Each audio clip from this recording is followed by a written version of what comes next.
place is Jahannam, hellfire. If all will follow and will enter paradise, then what happened to Jahannam, hellfire? Will be empty, right? So He give us freedom.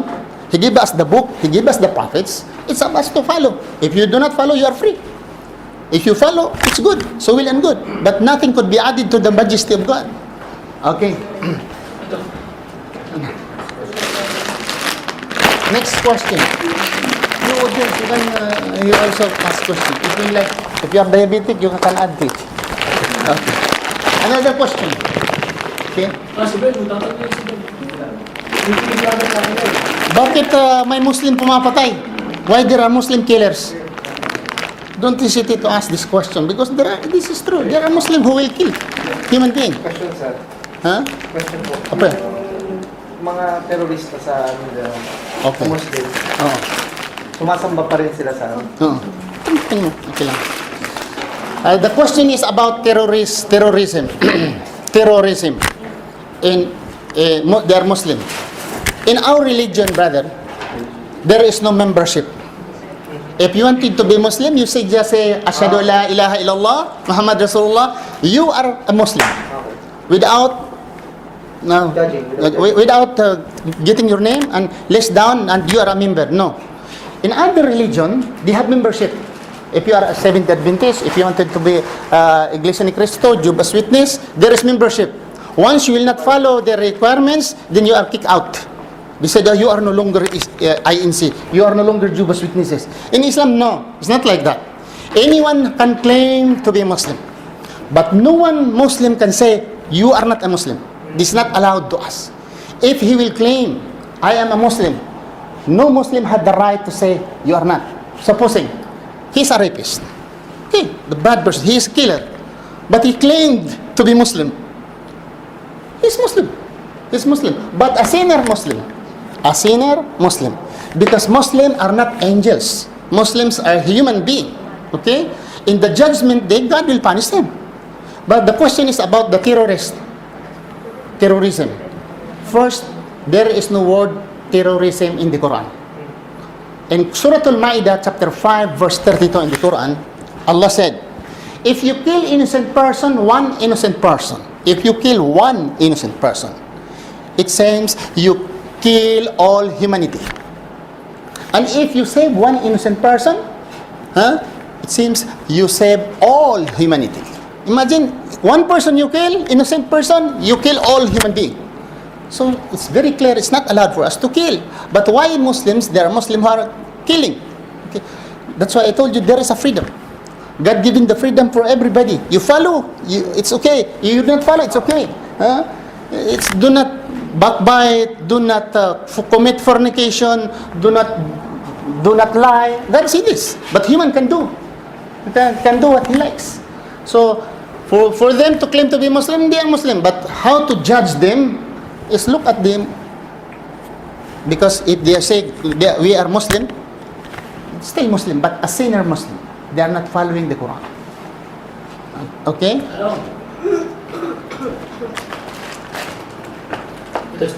Okay. This for okay, this is water for cooling. Okay. Bawal. Okay, bawal. If there rejects, you can ask. Okay. Wala kang tanong. May tanong ka? Okay. Baka magtanong kayo, bakit magpahaba kami ng balbas? Yung mga Muslim. Ha? Okay. Okay. Bakit ang mga why Muslim growing their beard? Okay? Leviticus 19 verse 27. You can read the Bible. God said, don't shave your beard according to the Bible. Leviticus 19 verse 27 in the Bible. But they are not following this. The priest and the preachers, and they are not doing this because they want to be handsome. Me, really, I want to remove this. Because, now I am now 59-year-old.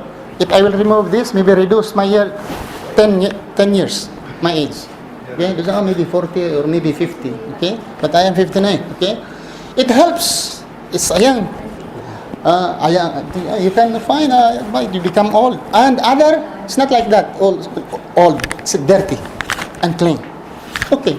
If it is dirty and unclean, why all the prophets mentioned in the Bible? Talking about the Bible again. Show me one prophet, because in the Bible there are Bible with drawings. Moses, you can see the drawing of Moses. Adam, Jesus Christ, there are drawings in the Bible. There are Bible with drawings. Okay? All the imagination, but there are the face with beard. Moses with a long beard, Jesus Christ with a long beard. Can you find Jesus Christ in any place in the world without this? Nothing you cannot find like that. All with the beard. Why? First, it's a command of God. Okay?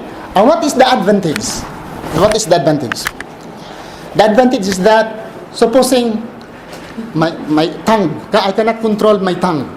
Okay? Some Muslim will say, brother, kakahiya naman, it's shame on you. You have a long beard, but your tongue you cannot control. Okay? If I borrow money from Abdullah, and then Abdullah will come to me, he's a sheikh, and will come to me, he's ashamed to ask, Ustad, pay your debt. He will come to me only and touch my beard. I can remember, I borrow him from him. I have just to pay him. Because once I have like this, symbolizing you are a religious, honest person. Okay, honest person. And then it's shame on the people with long beard, with smoking. You can find maybe people smoking, but shame on them. Because a Muslim with long beard should not violate the word of God. So when he's smoking a long beard, if in Saudi Arabia, somebody will kick him or hit him. If in Saudi Arabia, sabi na mukh mafi, fi lahiya tawila, sawi dukhan mukh mafi. Even here, some people there, I told them, why you are smoking? With like this long beard, can I enter this house with long beard? No, I cannot enter this house. This will control. Remember, you have this long beard, you enter this house. Drinking wine. You drink wine, you have like this. So it controls to myself. There are psychological effect having long beard. And they said, some people say, scientific, when I researched, they said it's like Viagra also. They said, maybe, because when I was Christian, I don't have like this. When I became a Muslim, even old, still strong. Okay? They said like this. Another question. Me, sir. It's like for us Christians, Yeah. we know how does Jesus look alike. What about Muslims? Do you know how does Allah look alike? Good question. Alhamdulillah. In the hadith, Jesus Christ was completely mentioned beyond the Bible's description. The hair of Jesus Christ, how he looks, his face, everything is the description of Jesus Christ mentioned in the hadith. But there is no mention in the Quran about the face of Allah. Although it's mentioned, God has a hand, God has his foot, God has eyes. But to imagine what form of eyes, what kind of eyes, what form of hands, we should not think like this. Why? Because comparing God Himself to His creation is an insult, blasphemy against God. For example, I will say, Muslim brothers, right? Yeah. Don't get offended. If I will say to my brother, what's your good name? Salim. Yeah. If I will say to good Salim, Brother Salim, you look like monkey. It's good for him? No. How about God? If you say God, look like human being, look like Abdullah, look like it's an insult, right? Even to say elephant is a big elephant, brother, your eyes look like elephant.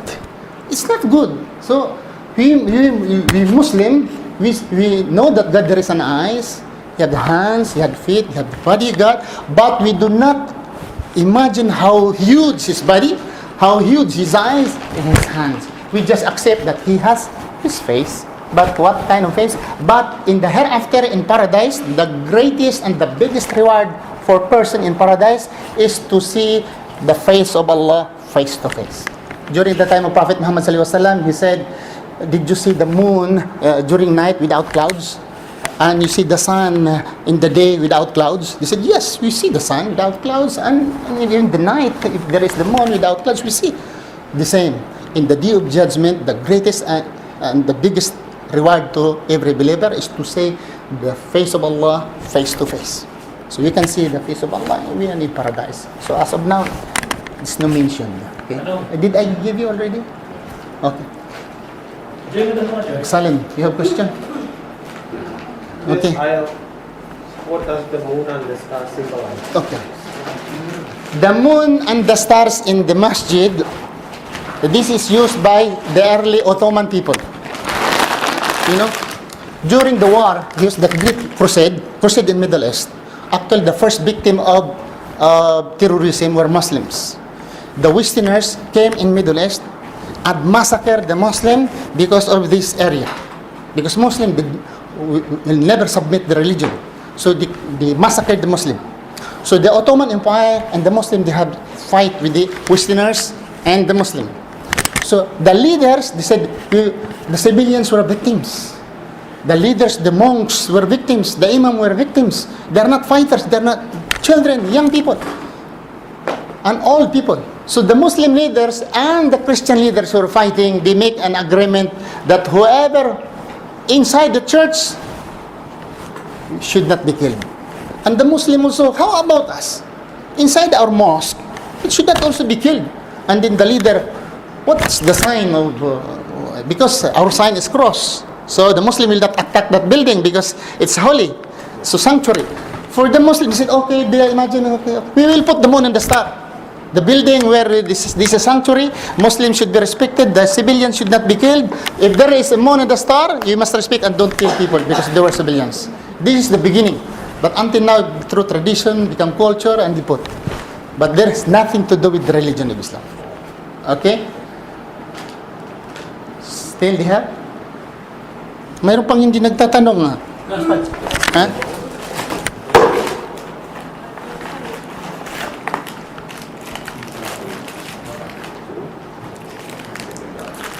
But it's unfair. The other one is bigger, and the one only hindi. Why? Huh? This one. This one. This one? And with this hindi. Okay. Well, it's just an enjoyment. Okay. If all will receive, then second batch will be double. If all. Okay. Did you receive already? Ikaw, sister. Nakatanong ka na, wala pa? Ha? Magtanong ka. Why women also? Di ba ang babae sa Muslim nag-hijab? Di ba mainit? Di ba nagtatakip? Bakit? Di ba maganda itanong yun? Siluso din. Di ba? Ang asawa siluso at ang mga babae nakatakip ang iba, nakamahabang damit. Bakit ganon? Hindi kagaya sa amin na, di ba? Oh, ganito. At least itanong natin, di ba? Baka maya ka lang. Okay, don't be offended, ha? Okay. God said in the Bible, woe to them, and hadith, woe to them who are men who will imitate the women, and woe to them who are women who will imitate the men with their attire. Okay, so there is attire for men and there is attire for women. Okay, we Muslim, we should follow godly women. How to know godly women? The mother of Jesus Christ. One of the women in paradise, there are five greatest women in paradise. One is the mother of Jesus Christ in paradise. They are the highest among women. And look at the attire of Mary. Cover the head, and cover everything. You cannot find Mary wearing miniskirt or wearing pants, Mary, wherever on this planet. So, covering the head for the women and the body, this is obligatory in Islam. If you don't like, no problem, but you will be punished. You are punishable by the law of God in the day of judgment. Okay? But look, if I am a man, later your question, why jealous yung mga lalaki? Okay, if you want to eat something, you want chocolate. Well, chocolate. Or candy, you say chocolate or candy. If I will give you uncovered chocolate or uncovered candy, and with a covered candy, which you prefer to receive? The uncovered candy or the covered candy? You like uncovered candy? I will give you now. Sometimes I'm cleaning using my finger and then touch the candy, I give it to you. It's no. But if you I said, like but, to see what they will do. yes, but by logic, actually by logic, it's not. Banana. If I will give you banana, I open the banana and hold the banana and give you, rather than the covered banana, it's more respectable, right? So, with the cover, the woman is covered, it's more respectable in Islam. Respectable. Because the beauty of the woman is not public consumption. Remember, the beauty of the woman is not public consumption. To enjoy all the eyes of the people. The beauty of the woman is only for the husband. For the husband. So, woe to the woman. You see the women today. Today, the women, if you identify men and women, you can hardly identify because of the clothing the same. Okay, but it bothers the Muslim. Yes, it bothers the Muslim because God give a distinction between the Muslim and women and men. Okay, so if you know the woman, ang pinakamalaking gastos sa babae ay buhok. You believe me? The hair of the woman, sometimes it's curly, they make it straight. And if the women are straight, they make it curly. Okay? And the women black, sometimes they make it brown. And it's blonde, sometimes there is also lining. They change everything. Shampoo, the most expensive to maintain for the woman is the hair. Because the beauty is in the Bible, in 1 Corinthians, it's mentioned, if the woman is not covered, their head is not covered, better for them to shave their hair. And if they are ashamed, feel embarrassed that their hair will be shaven, then they must cover, according to the Bible. But today's Bible is obsolete, and now we are living by our own will. But Islam is different. We have to maintain, like the morality and dignity of women. The question is, why men are siluso? Or why men are getting jealous? Brother, getting jealous is a kind of love to your wife. If in front of you, if your wife beside your beautiful wife, and then looking to her, and then without feeling something wrong with you, right? If this is your wife, and then how are you? Where are you living? Then I'm smiling good, and you are the husband, and then you say nothing. There's something wrong with you, right? So even the woman, if the woman will come to you, and hear your wife beside you, and then the woman will come to you and smiling you and talking to you, she feels jealous. So jealousy is not problem. Jealousy is a kind of love and respect to your wife. Not over jealous without any reason. So if your wife, when you arrive at home, and then the man, the stranger inside your room, and then you get not jealous.